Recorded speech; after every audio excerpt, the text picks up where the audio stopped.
Travel photography is unpredictable. One moment, you can be deep in the crowd of thousands of people. The next. Before I show you the rest of the ad, let's stop here, and I want to show you guys the BTS, the story and the process of how this very short 2-minute ad came to be. And then I'll show you the full film at the end of this video. So I've been working with Sony for quite a few years now, and last year we got to do something a little bit different.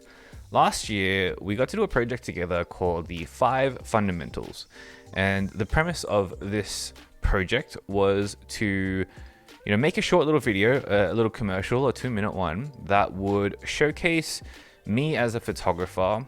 And I would talk about how Sony's 5 fundamentals of their product design, the principles that they adhere to when they're building lenses and bodies and all that kind of stuff, how these principles and these 5 fundamentals help me and my travel photography. So originally this idea kind of started at the end of, I think it was like end of 2019, early 2020 or something like that. Jamie, the guy who I work with at Sony, he contacted me and wanted to come up to Tokyo while I was living in Japan at the time. And he said he was going to, bring a crew and, come up and we would do this little video together. And unfortunately, the pandemic hit and they weren't able to come up. And then a few months after, I had to come home anyway. And so, the project was kind of at a pause for a little bit until October last year, October 2020. And because we were all now in Australia and Australia was pretty much okay to travel with, we had contained a lot of the numbers since then, we decided to do it here. And the idea was that because travel photography is super varied and a lot of my work explores the contrast between like nature and urban, we decided to do it such that the nature portion would be Uluru or Ayers Rock in the middle of Australia, and the urban portion would be in Sydney. And so, Uluru and Sydney, you can't really get any more, Australian iconic than that. And so that's what we decided to do in terms of like this back and forth in the eventual film. So to do that, Sony used a production company named Redscope. And I've worked with the Redscope guys before in the past, and they're absolutely phenomenal. Their work is so good, and the entire campaign just went off without a single hitch. Huge shout out to them also for letting me use their footage for some parts of this video so I could stitch together the story. But if you're interested in a big production company in Sydney or in Australia, check out the link in the description below for their site. All right, so the shoot. Late November last year, day one was us flying into Ayers Rock Airport, dealing with the many flies that were there. This would be a theme throughout the entire trip, just because, it's in the middle of Australia and there's a lot of flies there. But we checked in, and the first real thing that we did was a media briefing. The first thing we need to do is head out to a media briefing because the NT and Uluru have a whole bunch of restrictions in case of cultural sensitivities and all that kind of stuff. So that's the very first thing that we're going to do right now before we shoot anything. Just meeting up with the Redscope guys right now. And they just gave us a quick tour around and showed us the track around Uluru and what sides we were able to capture and what sides we weren't. And then for sunset, we went to a camel farm, which was kind of cool. It just was a big open farm with a lot of sand dunes and other bits and pieces. And, the guys were capturing me running around and shooting and getting the blue hour light and those kind of things. And then after the camel farm, we went back into the national park to get some night shots and astro shots of Uluru and the surrounds. Luckily, the night was a full-ish moon, I guess, and there was a lot of ambient light around so that we could actually shoot at night, which was kind of fun. So day 2. Super early start this morning. It's 4:30. We got home last night at 10:30 doing astro, so we didn't get that much sleep, but it's all good. This morning we're going to Katajuda, and we're gonna be spending a whole bunch of time shooting the rocks. And then in the afternoon, we've got some helicopter action going across a bunch of different places. So looking forward to that. First spot of the day. Oh, we've got some more vlogging action over here. Look at this. We got a lot of vlogs going on here. Oh my god. We're out here in the outback.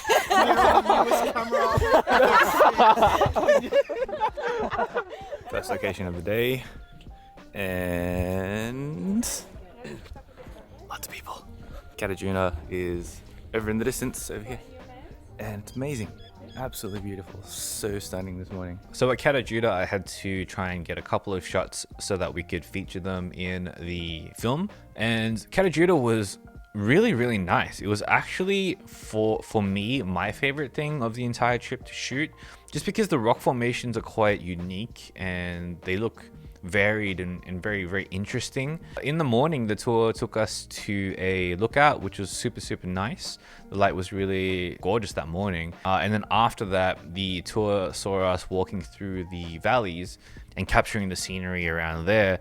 And when it comes to photography, this place is so textured and so vibrant. It was really beautiful to capture. It was extremely windy just because the valleys created this giant wind tunnel, and we were pretty much in wind the entire time, but there was no one around, and it was just a really scenic and peaceful walk the entire morning that we were there. And then we got back to the hotel and hung out for a little while until the afternoon, to which we would go on a helicopter. And the helicopter, we didn't get good conditions, unfortunately. It was really cloudy and really overcast, and there wasn't any color or anything like that, but it was still really fun. It was doors off. The temperature was really nice. It wasn't cold up there at all. It was really easy to shoot. The helicopter was relatively stable, and we just had a really good time.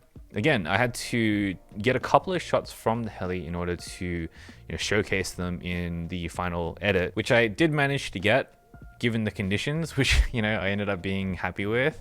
So that was great. And then the next day, day 3, saw us with another early morning. We did some drone shots and had to make sure that everything was a-okay in terms of where we were flying and the commercial regulations and all that kind of stuff. And then we were doing some shots of me driving along, pretending to be traversing this giant landscape. So we had like 2 cars driving next to each other, and me pretending to be driving, and it was pretty hilarious. Then we did more pickup shots later on, continued to battle all the insane amount of flies that were there. And then at night we went to the famous Field of Light, which was all right, I guess. For me personally, it was a little bit underwhelming because I was expecting this really bright, grand thing, but I don't know. It was good. It was pretty, but for me it was underwhelming. Well, I don't know. I might just be saying that because we didn't get to shoot there commercially, unfortunately, so I might be a little bit bitter about that, but don't hate me. Okay, anyway. After that, we also had a crack at shooting a little bit more astro for pickup shots. But again, Mother Nature decided that she wanted to roll in some clouds, and so we didn't get that. So we ended up shooting some moonlit scenes. And then the last day was just us doing real quick pickup shots in the morning. Of course, dealing with more flies and swatting them around. Literally, it was like, shooing them really quickly, doing the scene, and then shooing them again, doing the scene again. And like, it was chaos. It was it was insane, but it was good fun. And then that day we flew back, middle of the day, back into Sydney. So then the next week after we did all the voiceovers for the film, we went to Sony Films, and the studio was just so cool. It was so kitted out with all these things that I'm not personally used to, and it just looked really professional and really cool, and had all these like instruments inside and these consoles, and it was just like, it was a different experience for me, and I thought that was really neat. And then I had to do the voice lines, and the voice lines were super awkward for me because I suck at voiceovers. I mean, now I'm like a little bit more comfortable shooting in front of the camera and speaking in front of a microphone and that kind of stuff. So I wish, I had that experience. But back then I, was feeling really awkward and feeling really self-conscious because here I am in the booth. Hi. And then everyone is outside just like listening to me talk, and I was really struggling to make it sound natural, and it was a bit challenging. We also had to do 2 versions. So one version for the Australian market, which was, the lines were very like natural and flowing, and the script was my own words, which was talking about, the main objectives and, worded towards that. And then there was the Asia Pacific version, which, the communication there is a little bit different. It's a little bit more literal and direct. And so we had to record both of those different voice lines in the one session. But that was interesting because that was my first time doing like a proper voiceover experience. And yeah, I definitely want to give it another go, especially now that I have a little bit more, camera time under my belt. So a couple of days after we had the first part of 2 of the Sydney shoots, we went to the Redscope Warehouse and shot a couple of like producty type scenes there. Got the haze out, and everything was like nice and misty and really atmospheric and really just very cool, very very cool vibe. We were doing a lot of product shots, and I had to channel my inner rugby player and do these ones and do all these power poses, and yeah, that was interesting. And that was really quick. That only took a couple of hours. And then the week after was the final Sydney shoot, which we did in a day. And the first part of that, the morning, was just us running around the city doing static scenes and doing running scenes, and me staring pensively at something as if I'm about to take a shot, and having to redo shots over and over again, and dodging trams and crossing sidewalks like 50 billion times. The things that you have to do over and over again to make sure that the shots are right. So yeah, that was fun. And then in the afternoon, the guys came over to my place and we did more product shots of my gear. 3, 2, 1. Grab. And then in the afternoon, we went back into the city, into Barangaroo, and we shot the final scenes of the film. Unfortunately, it was a little bit grey and overcast, and Mother Nature wasn't really that kind to us. It even started raining at one point. But we still got the shots that we needed to get. We were walking in between the buildings and the towers and all the new areas and those kind of things. We got some scenes of me walking around and looking and turning and, all the pretendy kind of things that I needed to do. And then my friend Kim Dow came down to Barangaroo and she helped us be a model to shoot some of the portraits that we were going to put in the film as well, so that we could showcase the real-time IAF features of the Sony bodies. And shot a couple more scenes, and that was a wrap. That was all of the shooting done for this entire film. So with all of that said, this is the final version of the 5 Fundamentals project that I worked with Sony on. Alpha. Travel photography is unpredictable. One moment, you can be deep in the crowd of thousands of people. The next, alone in the middle of nowhere. But it's my job to be able to adapt to that, to be able to pick out the tiny moments that tell the best stories, and do it anywhere, at any time. These moments are fleeting. They're hard enough to capture on their own, so I need the technology I use to be transparent, to not be a barrier to my creative process. To just feel like it's part of who I am and what I do. I put a lot of pressure on myself because often these moments are once in a lifetime. They never repeat. I need to make sure I'm on the ball and that I can trust my gear will do what it needs to do, fast and on a moment's notice. Travel photography means that you could be anywhere in the world, shooting multiple styles of photography in rapid succession, so I need to travel light. I need the right gear and lenses with me in the smallest, lightest, most compact way possible, so I can effortlessly move around and capture these moments. But I won't sacrifice on quality either.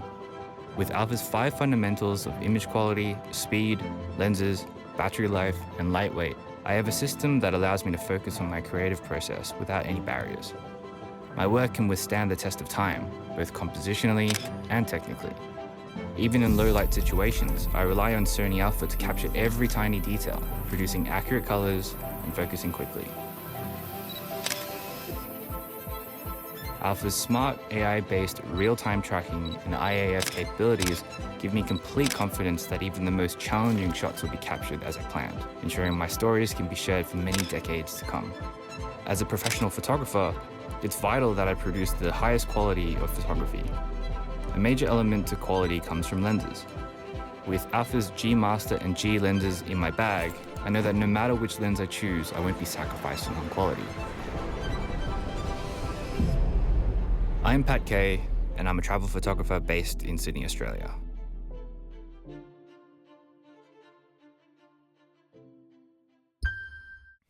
So, what did you think? They made me look way cooler than I actually am in real life, right? Huge thank you first and foremost to Redscope and the guys there.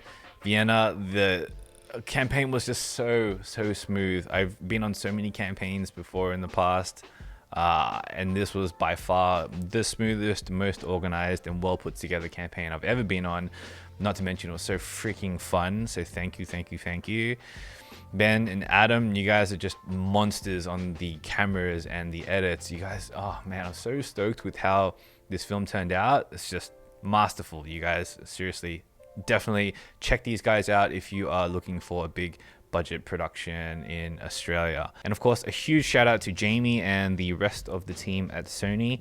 Thank you so much for letting me be a part of this amazing project. Thank you for letting me share my work with the world. It's seriously such an honor, such a privilege, and I am so grateful that I was able to be a part of this project. And yeah, thank you for supporting my work, and I look forward to working with you guys more in the future. All right, that's it for this video. I hope you enjoyed it. Hit that like button, subscribe, and all that good stuff. If you want to join the community, check me out on Instagram, on Discord, and on Patreon. I'll see you in the next video, but until then, get out there and make something that matters. Peace.